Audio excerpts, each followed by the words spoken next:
Víctor, enfocado a coníferas, y con el ejemplo de la mariposa monarca. Es un modelaje semejante, pero hecho con Random Forest.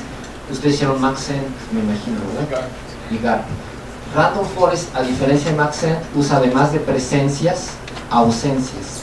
Entonces es un poco más complicado porque el asunto de balancear las ausencias es todo un proceso complicado, porque por ejemplo de avis religiosa teníamos 132 presencias en el Inventario Nacional Forestal y ausencias hay pues 2 millones porque es a 1 kilómetro cuadrado.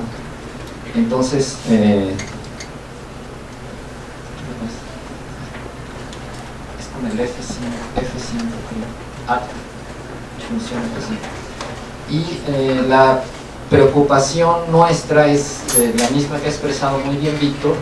El hábitat climático va a contraerse hasta desaparecer en algunos sitios, independientemente de que si hay suelo o no, ¿verdad? O sea, lo que estamos modelando es el clima, el espacio geográfico en donde ocurre el clima propicio para aves. No estamos diciendo, ahí está la especie está en un espacio mucho menor, debido a, justamente como decía Víctor, a interacciones, ¿verdad? O sea, Pseudostrobus puede competir con éxito con aves en las partes bajas porque crece más rápido Pseudostrobus, cosas así. Entonces podría haber aves más abajo y no lo hay porque Pseudostrobus compite con él exitosamente.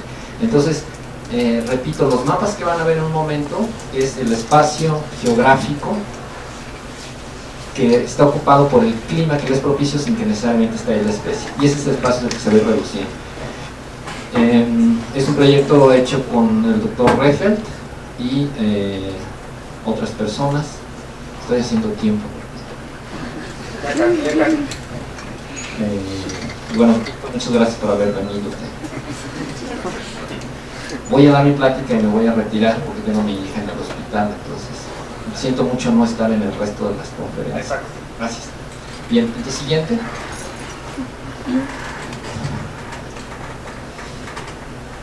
Esto es el modelaje. Se hizo el modelaje primero de las capas climáticas, es decir, a diferencia de Víctor, no usamos WorldClim, sino creamos nuestras propias superficies de datos con 4.000 estaciones que se depuraron de 6.000 iniciales. Son las 4.000 son México y sur de Estados Unidos, Honduras, Cuba y Guatemala. Siguiente. Con un software que se llama Anusplim, de una persona que se llama Hutchinson, que lo desarrolló en Australia. Y una vez que hicimos el modelaje de las capas climáticas para el clima contemporáneo, cuando digo clima contemporáneo no digo 2010 o 2000, es el promedio 61-90. Una vez que está hecho el modelaje del clima para el clima contemporáneo, modificamos el valor de cada una de las 4.000 estaciones para cada uno de los meses de los 30 años 61-90 para temperatura máxima, mínima y media y precipitación mensual, es decir, 48 datos por cada una de las 4.000 estaciones. Lo modificamos usando salidas del panel intergubernamental de cambio climático con varios escenarios, ahorita los explico, y luego volvimos a hacer el modelaje y entonces obtuvimos capas de clima de 2030, 60 y 90 en varios escenarios.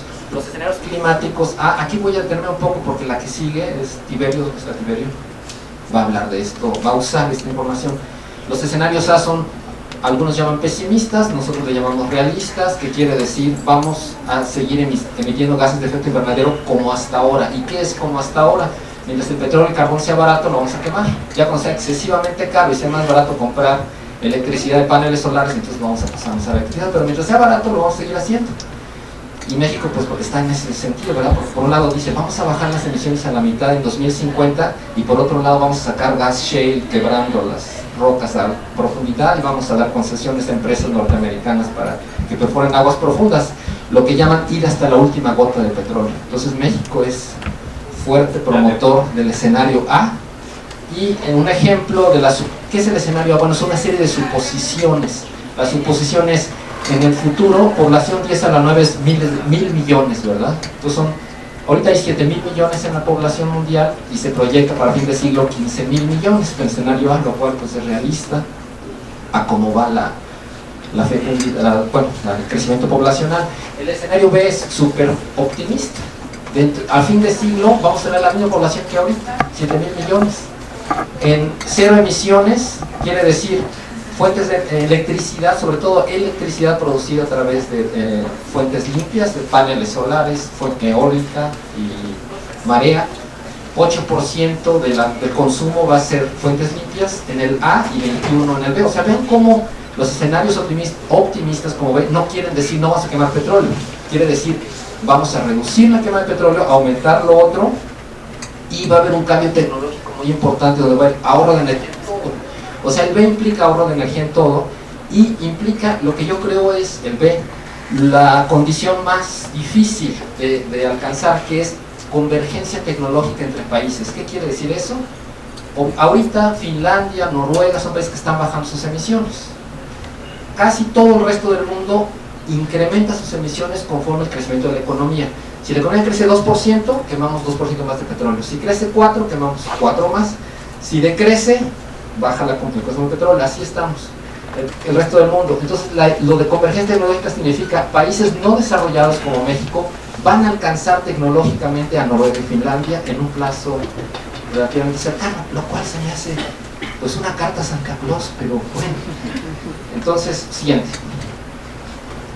Estos son estimaciones de incremento de temperatura para México promedio respecto al promedio 61-90.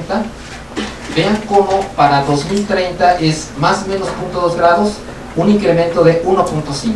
Entonces hay gente que dice, es que los modelos no son algo seguro, hay mucha incertidumbre. La incertidumbre se refiere en realidad no a que los modelos tengan un error de estimación, se debe a que no sabemos si China va a seguir quemando carbón como hasta ahorita, o de repente va a haber un cambio tecnológico brutal en China y va a decir, ya no vamos a quemar carbón y vamos a hacer otra cosa.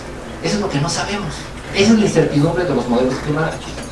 Entonces, si China sigue quemando carbón, menciono China y la India, China y India son los principales, los que van a hacer la gran diferencia entre estar en 2090, que estemos en 4.55 grados o que estemos en 2,5. ¿Por qué esos dos países? Porque son los países de mayor población mundial, mayor crecimiento económico y van a hacer la diferencia. No es que tengan la culpa, porque bueno, Estados Unidos, Japón, y Alemania, Francia, Inglaterra son los que ya pusieron el dióxido de carbono que está en la atmósfera, ¿verdad? Y por eso no avanza la cosa de reducir las emisiones.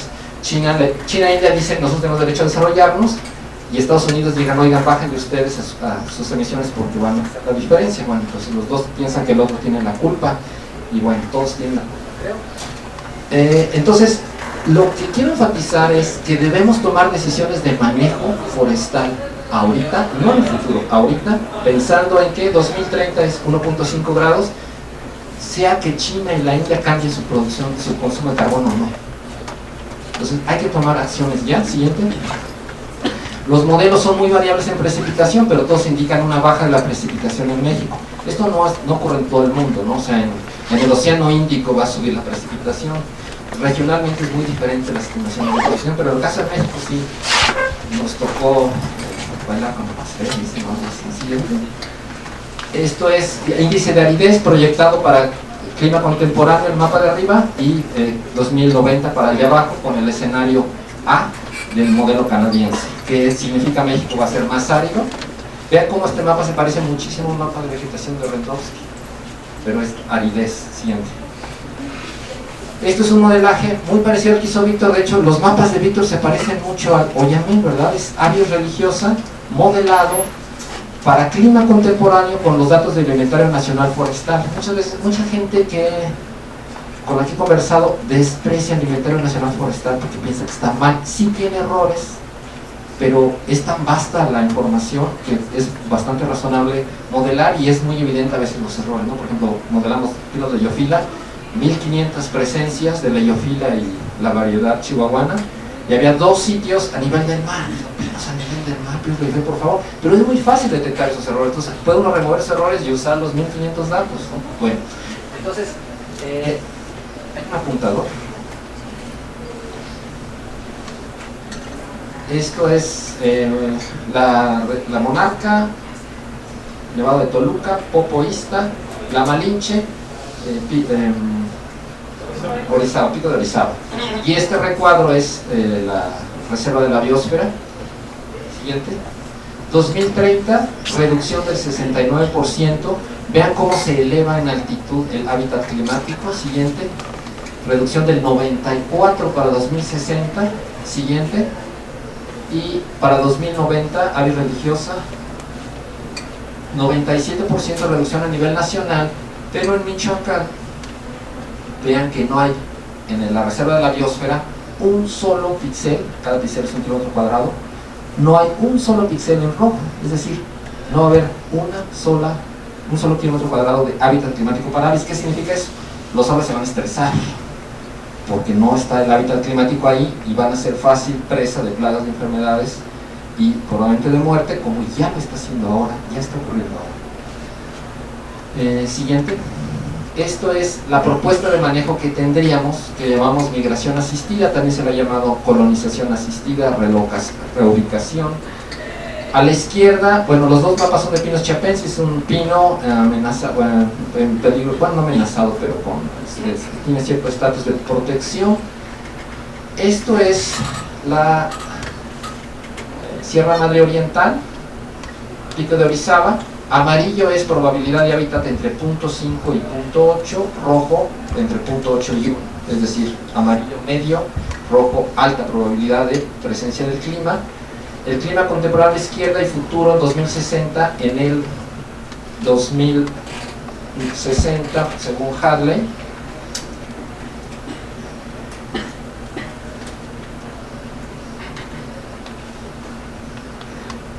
¿Qué se hace? Bueno, ¿qué se supone que se hace ahorita?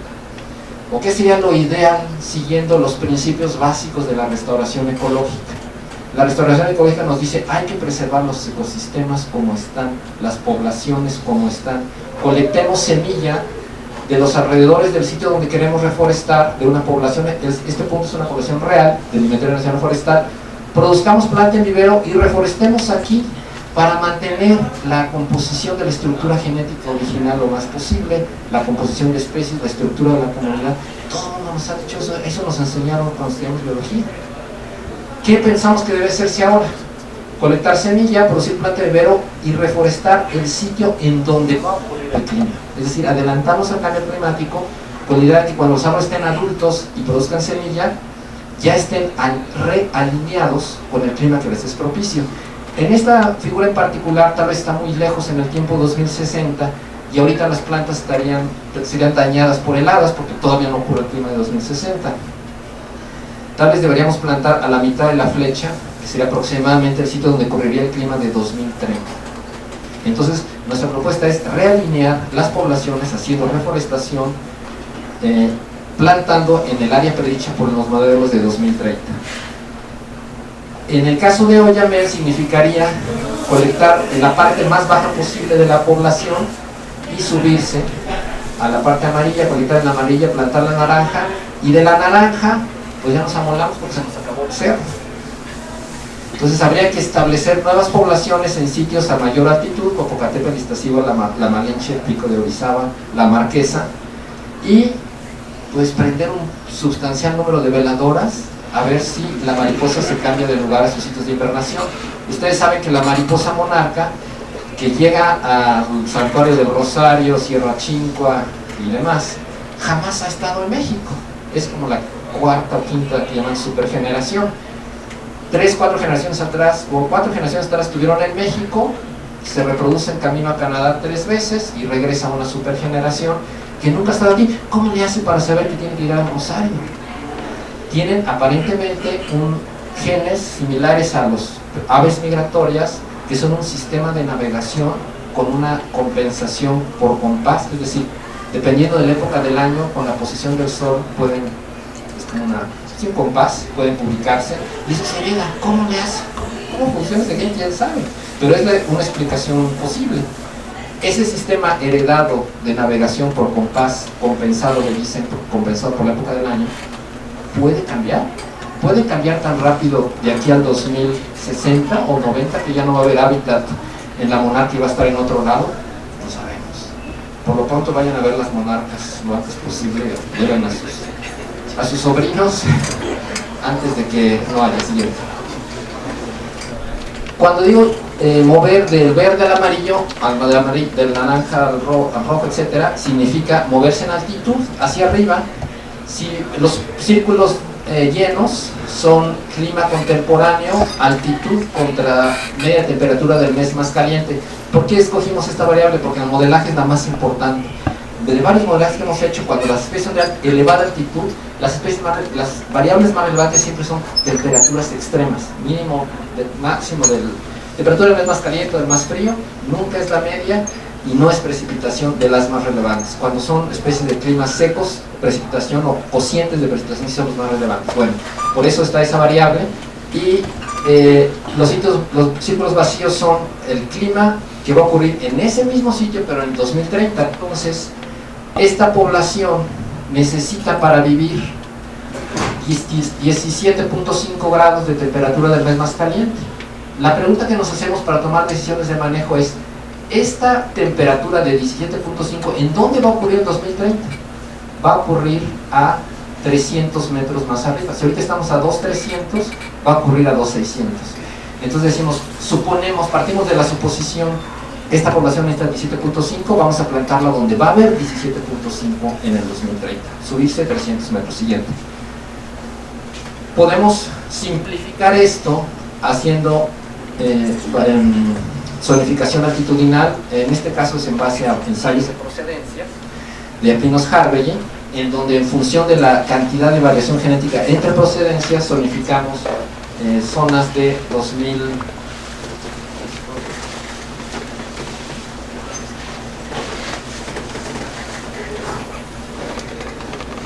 zonas de 200 metros. Si no hubiera cambio climático y ustedes hubieran tomado una clase con el doctor Roberto Líñez de la Recolección Ecológica hace 10 años, tal vez Roberto les hubiera dicho: recolectemos semilla en la 1, produzcamos planta de vivero y reforestemos la 1. Pero como Roberto ya se convirtió en la causa del cambio climático, creo que Roberto estaría de acuerdo en decir: colectemos en la 1, produzcamos planta de vivero y reforestemos la 3. ¿Por qué la 3? No la 2, yo pensaba antes que era la 2, pero es la 3. Porque la estimación que tenemos es que hay que moverse 400 metros el pico de Tancita, ¿no?, para ajustar poblaciones de Pinos Harvey. 400 metros. Siguiente. Se dice fácil, vamos a mover las poblaciones. Llevarlo a cabo no está fácil. ¿Dónde está Marisol? Marisol ya está levantando la mano, es de licenciatura. Ella participó en un estudio donde se colectó semilla en un transecto altitudinal de aves y estudió la germinación y viabilidad. Y vean la germinación que hay en la parte baja. O sea, menos de 5%. Entonces, colectar semilla, producir planta para una reforestación masiva, no va a estar fácil. Estuve en una reunión del Grupo de Recursos Genéticos Forestales de la Comisión Forestal de América del Norte, en la CONAFOR, Guadalajara, la semana pasada, y estaba ahí el gerente de, la gerencia se llama de restauración ecológica, que es lo que lleva todo lo de reforestación, germoplasma, etc.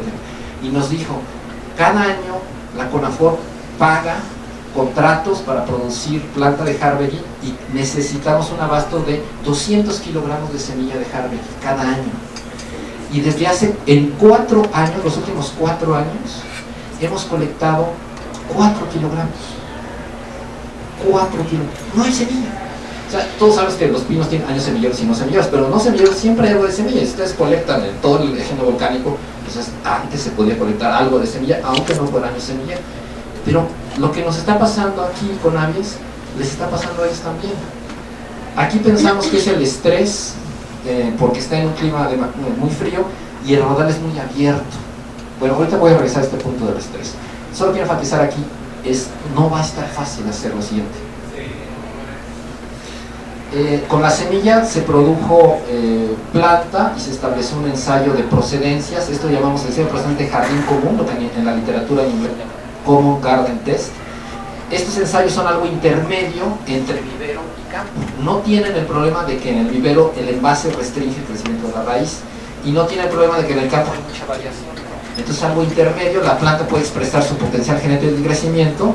Estamos en un solo ambiente, una sombra, un sustrato, vamos a hacer mediciones muy detalladas al crecimiento al milímetro, por ejemplo.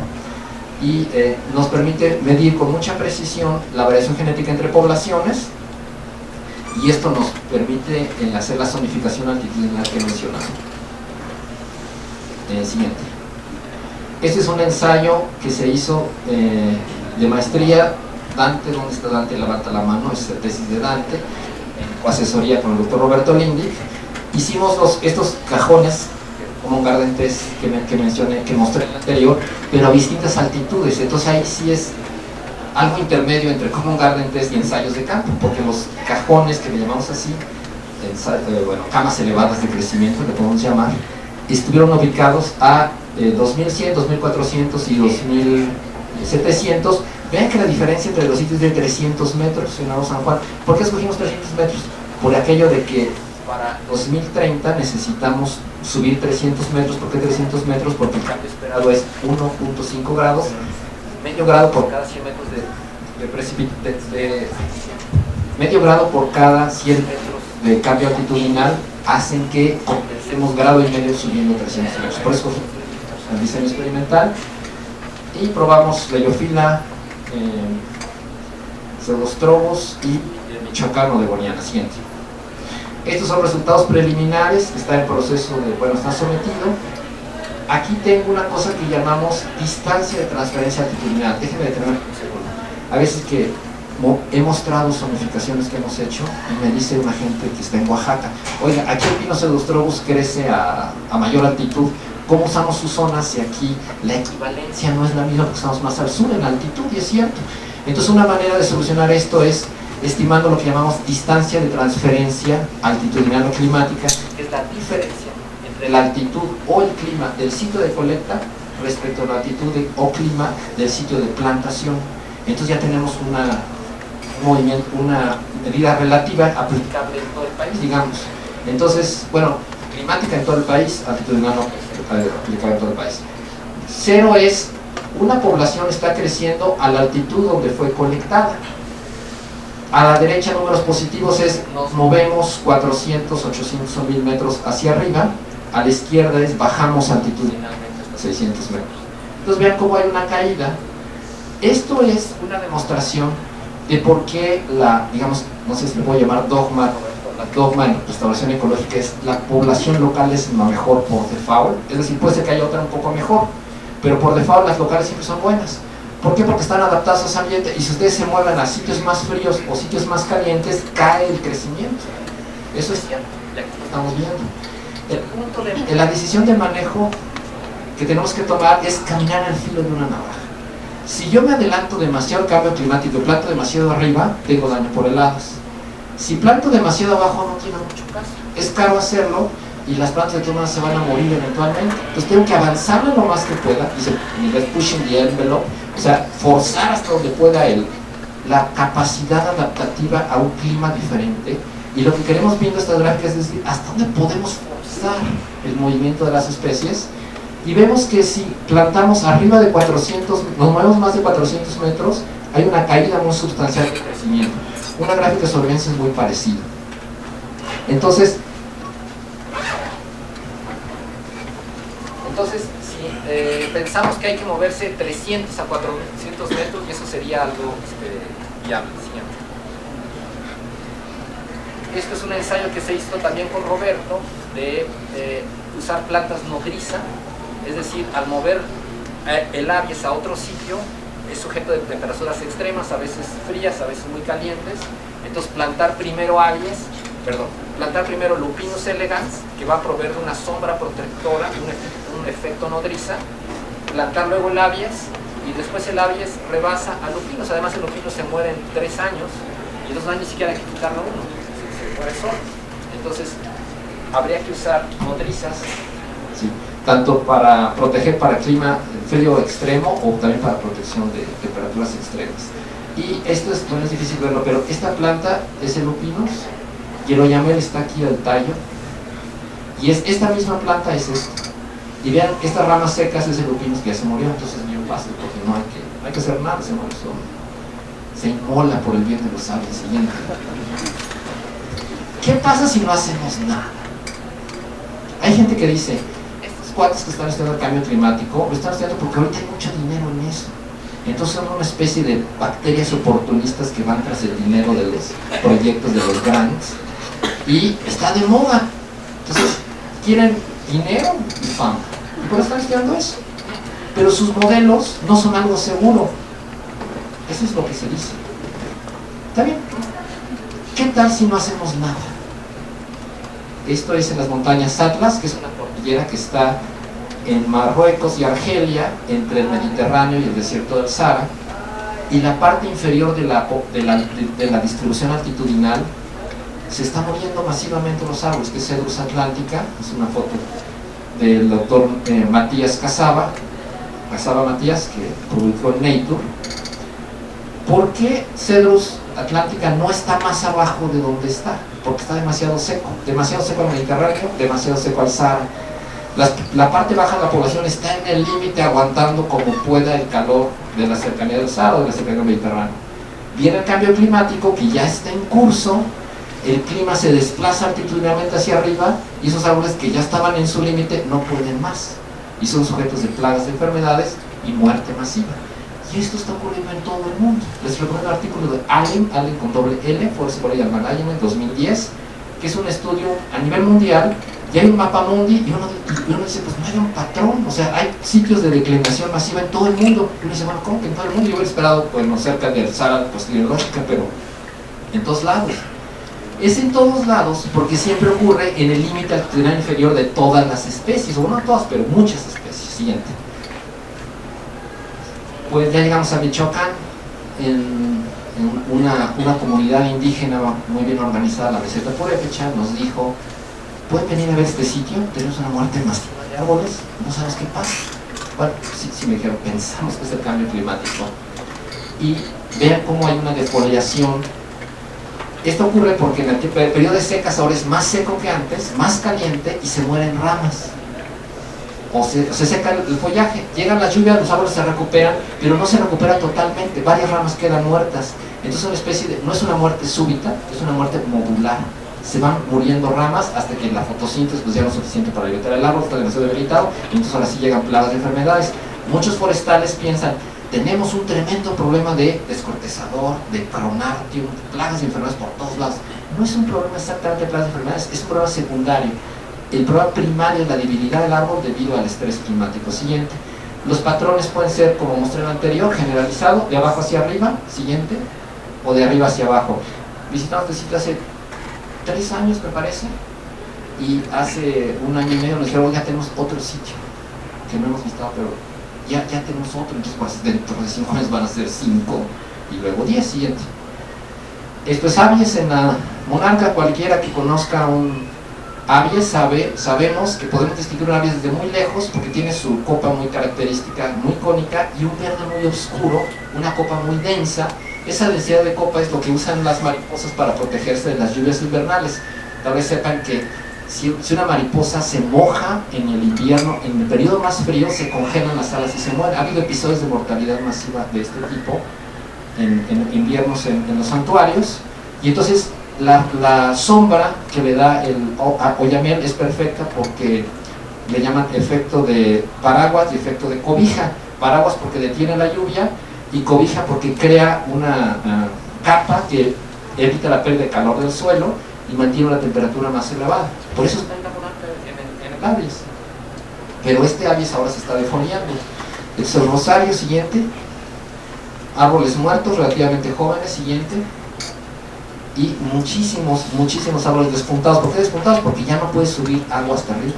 El agua está demasiado estresado, entonces llega el agua hasta donde puede, como un tinaco que no hay presión de agua, y se muere donde ya no llegó. Siguiente. Esto es un trabajo que estamos haciendo con el doctor Leonel. ¿Dónde está Leonel? Allá está atrás Leonel y Dante, conectados en una receta altitudinal. El cono de arriba es la producción de semilla de un cono a 2700, y abajo la producción de semillas a 2300 metros. Casi toda la semilla está mal en la parte de abajo. O sea, los árboles están estresados. ¿Qué hace? Pues no sé qué pasa si no hay polinización o qué. La cosa es que no están produciendo semilla. Y entonces cuando esta persona de Conafor me dijo, oiga, de 200 kilogramos en un año pasamos a 4 kilogramos, en 4 años, No lo sabía, pero no me sorprendió, porque tenemos esto aquí en Michoacán. Siguiente. Algunos de los mapas y el modelaje de con Random Forest se hizo con programas que hizo Nicolás Cruxton y Gerald Rehfeldt. Pierre Duval hizo algunos de los mapas, la colaboración con Roberto Lino ya la mencioné, y Dante y Marisol han sido estudiantes de nuestro laboratorio y son estudiantes hasta la fecha. Muchas gracias.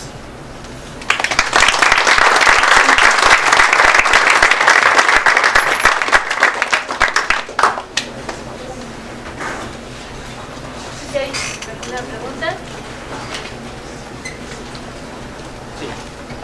¿Por qué no estas capas climáticas que desarrollan ustedes las puede leer Maxent? Como no uso Maxent, no puedo decir que sí con absoluta sinceridad, pero tenemos aquí de visita a Onésimo. Levantar tu mano. Onésimo es el responsable de producción de viveros y reforestación en todo el estado de Tamaulipas, y ahorita estamos haciendo con el doctor Juan Manuel Ortega, que no sé si está, un modelaje para ioníferos, y están usando Maxent con estas capas. Pues te pregunto si sí funciona. Sí, sí funciona. Sí funciona. Y otra cosa, ahora que consulté Warcraft, veo que los modelos climáticos ya no están arreglados por los escenarios A, B, sino otra cosa como RPS, algo así. RCP. Son los que nosotros usamos. Son ensambles, ¿no? Sí, son patrones representativos de concentración de emisiones. Entonces los escenarios ahora cambian a 4 tipos de emisiones que considero que son más o menos equivalentes a los escenarios anteriores. Sí, nosotros en nuestro sitio, bueno, el sitio de Rehfeldt y Cruxton con el que colaboro, en ese sitio ya hay eso también, se llama RCP, es ensamble de 18 modelos escenarios con 3 niveles de emisiones, creo que son, no me acuerdo, 45, 60 y 90, 80, algo así, o sea, bajo, medio y intermedio, y es el promedio de muchos de los escenarios, y mi parecer es, eso se hizo porque uno mandaba un artículo a una revista y una revista decía, ¿por qué escogieron el más pesimista, el canadiense? ¿Por qué no escogieron en el caso de México es el Geofísica de Fluidos B, es el más optimista? Dije, bueno, porque pensamos que no va a pasar, pero bueno, también podemos usarlo y tenemos de hecho un promedio de los dos. Entonces siempre había cuestionamientos de por qué esto y no el otro. Entonces como que empezó a haber una tendencia a decir, vamos a usar el promedio. Pero cuidado, el promedio en este caso no es el mismo promedio de un muestreo. Si ustedes muestrean sitios de Abies, pues la probabilidad de que un individuo caiga dentro de su cuadrante es igual a la frecuencia de esa clase de tamaño, etcétera, de individuo, ¿verdad? O sea, hay una cuestión de azar. O sea, en un muestreo hay un diseño de una suposición de azar. ¿Cuál es la probabilidad de que un individuo caiga en mi muestra? Es igual a la frecuencia del individuo, etcétera, ¿no? Pero en el caso de los modelos, la media no puede representar eso porque los modelos no tienen una probabilidad asignada. Es decir, ¿cuál es la probabilidad de que China siga quemando carbón como ahorita? O de repente diga, bueno, ya no vamos a exportar tanto a Estados Unidos cajitas de McDonald's y ya no vamos a quemar tanto petróleo, tanto carbón, de forma carbón más que petróleo. Vamos ahora a pasarnos a paneles solares. ¿Cuál es la probabilidad de que eso ocurra?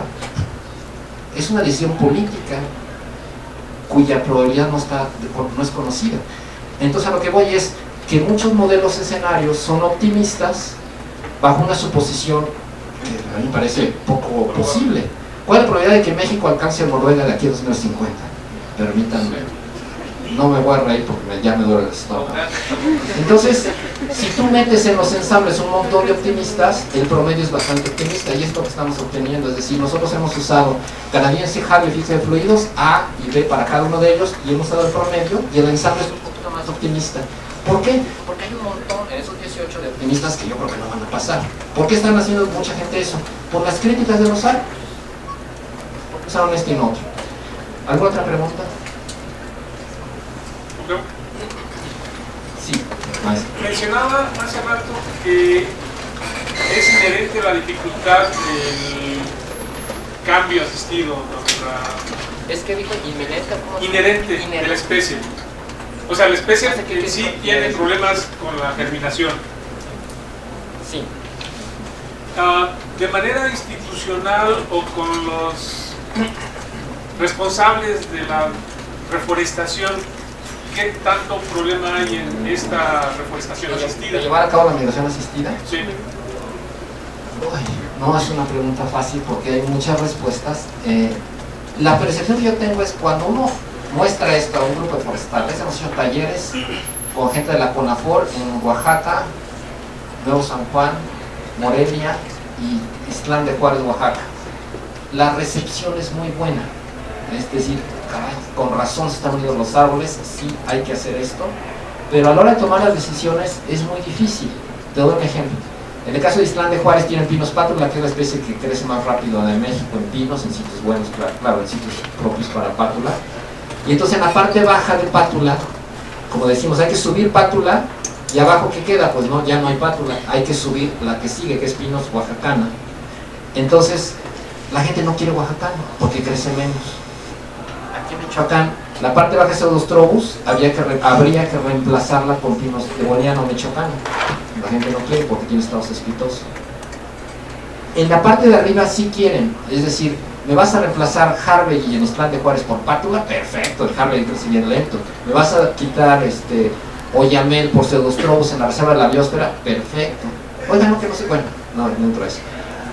Entonces, en la parte de arriba hay más aceptación que en la parte de abajo, porque en la parte de abajo va a crecer menos la especie que la especie original. Pero lo que tenemos que hacer entender a las gentes es, no esperen que Pseudostrobus crezca como antes en la parte baja, más bien va a estar muerto. Entonces la decisión es, o reemplazamos por michoacana en Michoacán o por oaxacana, pátula en Oaxaca, o no tenemos árboles en el futuro. Esa es la decisión. Y yo creo que todavía no llegamos a la implementación. ¿Dónde se ha hecho una implementación? El único lugar que yo conozco de implementación masiva, comercial, a gran escala, es en el interior de Columbia Británica, la provincia que está en el oeste de Canadá. Tuvieron muerte masiva de pino con torta por un ataque masivo de descortezador relacionado al cambio climático. Se murieron millones de hectáreas, pero millones. Y están reemplazando con Larix occidentalis, subiendo 200 metros. Y la persona que está haciendo se llama Barry Jagwish, que está en la estación de Calamalca, cerca de la ciudad de Vernon. Y yo le pregunté, ¿por qué 200? Se me hace poco. Lo digo, no sé en Canadá, pero aquí en México hay que subirse 300. Dice, yo también pienso que subirse 400. Lo que pasa es que había resistencia, hicimos un programa de consulta ciudadana. Fuimos a los pueblos, nos reunimos con forestales, con autoridades de los, no sé cómo se llaman allá, los municipios, y tuvimos tanta oposición de los ecologistas que decían, no nos vayan a tocar nuestras comunidades, las van a alterar, van a destruir el ensamble de especies, van a alterar las interacciones entre plantas. Yo pienso, pues se van a morir. Pero bueno, entonces ya les dijo, oigan, ¿se aceptarían 200 metros? Sí, 200 sí, 300, 400 no. Ah, bueno, 200. Entonces están moviéndose 200 metros por esa razón.